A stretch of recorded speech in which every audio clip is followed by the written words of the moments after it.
अस्सलाम वालेकुम अजीज़ तालबात। उर्दू अदब साले दोम ख्वाजा मीर दर्द की पहली गज़ल इस वक्त हम पढ़ने लगे हैं। ख्वाजा मीर दर्द उर्दू के नामवर शोरा में से एक, दहलवी तहजीब के आयनादार। उनका कलाम अपने अंदर सोज़ो गदाज, मतानत और नफासत को लिए हुए। उनका दीवान मुख्तसर मगर सरापा इंतखाब है। आपके सामने उनकी गज़ल जिसके 6 अशार हैं, जिनकी इस वक्त हम तशरीह करेंगे। पहला शेर है, दुनिया में कौन कौन ना यकबार हो गया, पर मुंह फिर उस तरफ ना किया उसने जो गया।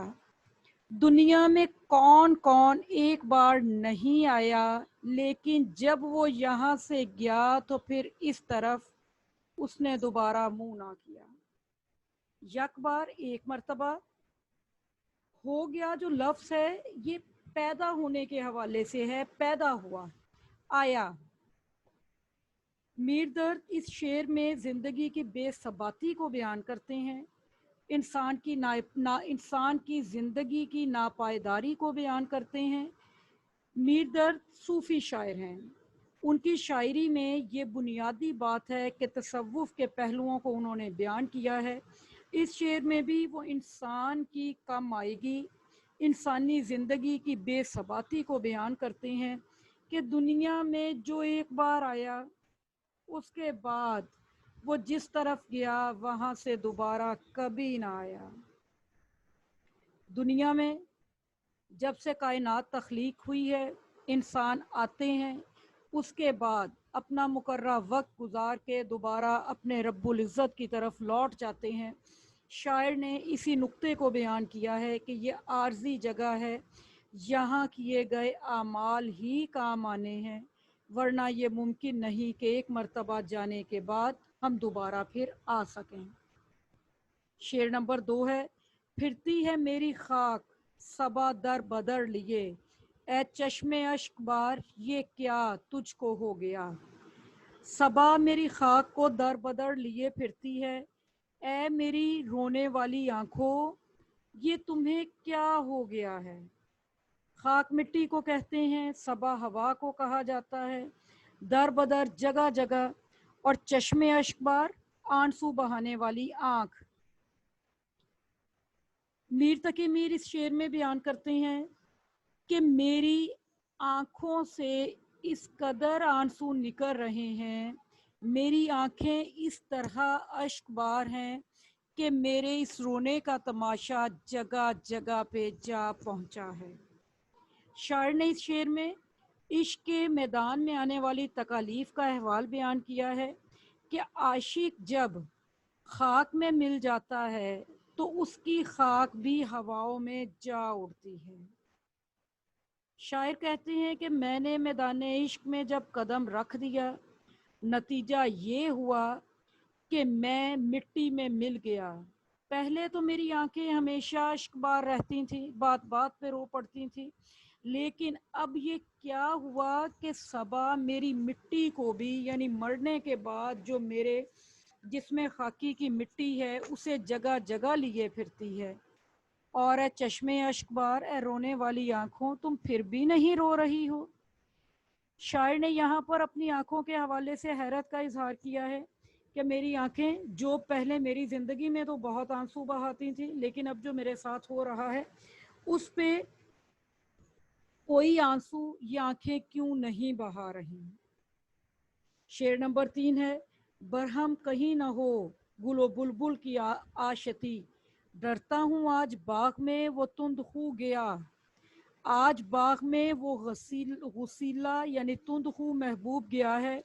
मैं डरता हूँ कहीं फूल और बुलबुल की आशती भी बरहम ना हो जाए। अब आप मायने देखेंगे, बरहम होना कहते हैं बिगड़ने को, गुल गुलाब के फूल को कहा जाता है, आशती कहते हैं सुलह सफाई को, और तुंदखू तेज मिजाज वाले को। बामायनी महबूब, उर्दू शायरी में जो महबूब है ना वो हमेशा गुस्से वाला होता है, उसका गुस्सा सब चीज़ों को बर्बाद करने के दर पे होता है। शायर कहते हैं कि आज बाग में मेरा महबूब गया है, कहीं ऐसा ना हो कि फूल और बुलबुल जो कि आपस में एक दूसरे के महबूब हैं लेकिन अमन पसंद हैं, कहीं उनके लिए भी कोई मसला ना बन जाए। درد کہتے ہیں کہ مجھے آج اس بات کا سخت خطرہ ہے اور میں اپنے محبوب کے تنہا باغ میں جانے سے ڈرتا ہوں کہ وہ اپنی تند خوئی کی وجہ سے کہیں محبت کرنے والوں یعنی گل اور بلبل کے درمیان جو محبت بھرے تعلقات ہیں ان میں کوئی رکاوٹ نہ ڈال دے۔ بذات خود جو عاشق کا محبوب ہے وہ غصیلا ہے، وہ خود تو میدان عشق میں نرمی کا قائل ہی نہیں، اسی لیے اسے اس بات کا ڈر ہے کہیں دوسرے جو محبت کرنے والے لوگ ہیں جیسے بلبل ہے، پھول ہیں، کہیں ان کے عشق میں بھی کوئی رکھنا نہ ڈل جائے۔ شعر نمبر 4 ہے، پھولے گا اس زباں میں بھی گلزار معرفت، یا میں زمین شعر میں یہ تخم بو گیا۔ اس اردو زبان میں اب معرفت کا باغ کھل جائے گا کیونکہ میں شعر کی زمین میں یہ بیج بو گیا ہوں۔ پھولے گا پروان چڑھے گا، گلزار باغ کو کہتے ہیں، معرفت خدا کی پہچان کو کہا جاتا ہے، زمین شعر شعر کی زمین تخم بیج کو کہتے ہیں۔ خواجہ میر درد، ابھی پہلے بات کی کہ صوفی شاعر ہیں، خواجہ میر درد کہتے ہیں کہ پہلے غزل میں تصوف کے خیالات نہیں بیان کیے جاتے تھے، جبکہ میں نے عملی طور پہ غزل میں معرفت اور تصوف کے مسائل کو بیان کر دیا ہے۔ میں جاتے جاتے اس زبان کی زمین میں تصوف کا پودا بو گیا ہوں۔ اب آنے والے وقت میں اس زبان کی زرخیزی بڑھے گی، اس زبان میں خدا کی معرفت اور عرفان کے حوالے سے بات چیت کی جائے گی اور تصوف کے مسائل کو خوبصورتی کے ساتھ یہاں رقم کیا جائے گا۔ خواجہ میر درد اور ان کے ہم عصر شعراء سے پہلے اردو غزل کے مزاج میں محبوب کے جو سراپا ہے اسے بیان کیا جاتا تھا، محبوب کے بارے میں بات کی جاتی تھی، عورتوں کے بارے میں بات کی جاتی تھی۔ خواجہ میر درد نے اپنی شاعری میں تصوف کو جگہ دی، معرفت کو جگہ دی، اور اس بات کا وہ اعتراف اب کر رہے ہیں کہ میں جاتے جاتے اس زمین میں ایک ایسا بیج ہو گیا ہوں جو کہ اس زبان کو، اس اردو زبان کو ایک سرسبز و شاداب باغ کی مانند بنا دے گی، کیونکہ اس کا جو میدان ہے اب محدود نہیں بلکہ لامحدود ہو گیا ہے۔ جی اس سے آگے شعر ہے، شعر نمبر 5، آیا نہ اعتدال پر ہرگز مزاج دہر، میں گرچہ گرم و سرد زمانہ سمو گیا۔ اگرچہ میں نے زمانے کے گرم و سرد کو آپس میں ملا دیا ہے، اپنے اندر سمو لیا ہے، پھر بھی دہر کا مزاج اعتدال پر نہیں آیا۔ اعتدال توازن کو کہتے ہیں، مزاج دہر زمانے کا مزاج، گرم و سرد زمانہ زمانے کے اچھے برے حالات، اور سمونا کہتے ہیں ملانے کو، یکجا کرنے کو۔ زمانے کے مزاج کی تشکیل اگر ہم دیکھیں تو مختلف چیزوں سے ہوتی ہے، مختلف اشیاء سے ہوتی ہے جو متضاد بھی ہیں۔ زمانے میں جو مختلف چیزیں ہیں جیسے پانی ہے، آگ ہے، سردی ہے، گرمی ہے، الغرض زمانے کا مزاج متضاد چیزوں سے مل کے بنتا ہے، اور یہاں پر درد بیان کرتے ہیں کہ پھر بھی یہ مزاج اعتدال پر نہ آیا، حالانکہ میں نے گرم اور سرد دونوں قسم کے زمانوں کو ملا کر بھی دیکھ لیا۔ اگر ہم دیکھیں تو انسان جو ہے وہ سکون اور اطمینان کو تلاش کرتا ہے تاکہ وہ اپنی زندگی زیادہ بہتر انداز سے گزارے، اپنی زندگی کو اچھے انداز سے گزارے، اس کے ارد گرد آسودگی ہو، معاشرہ امن اور شانتی کا گہوارہ ہو۔ مگر افسوس، درد کہتے ہیں کہ میں نے ہر کام کر کے دیکھ لیا لیکن میں اس زمانے کے مزاج کو بدل نہ سکا۔ آپ اپنا اردو زبان یا کسی بھی زبان کے ادب کو اٹھا کے دیکھ لیجئے، جتنے بھی ادیب حضرات ہیں انہوں نے اپنے اپنے انداز سے کوشش کی، شعراء نے اپنی شاعری میں، ادبا نے اپنی نثر میں، کہ وہ زمانے میں تبدیلی لا سکیں۔ اسی چیز کا اعتراف درد نے بھی کیا ہے، لیکن ساتھ ہی وہ کہتے ہیں کہ میں اس مزاج کو اعتدال پر نہ لا سکا کیونکہ حالانکہ میں نے کوشش بہت کی لیکن ایسا ممکن نہ ہو سکا۔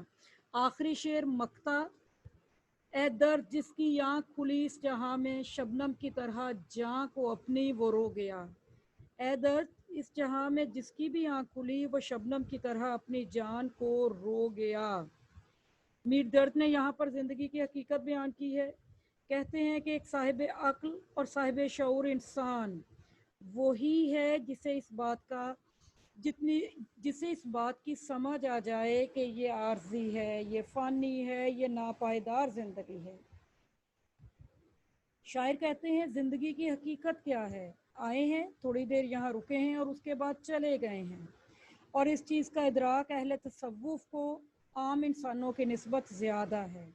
शायर कहते हैं कि जब आँख खुली, अब आँख खुलना, आंखें तो हम सबकी खुली हैं, यहाँ पर शायर ने आँख खुलना अलग से क्यों कहा? आँख खुलने से मुराद दीदा बीना है, जो कि उसी की होगी जो गौर करेगा।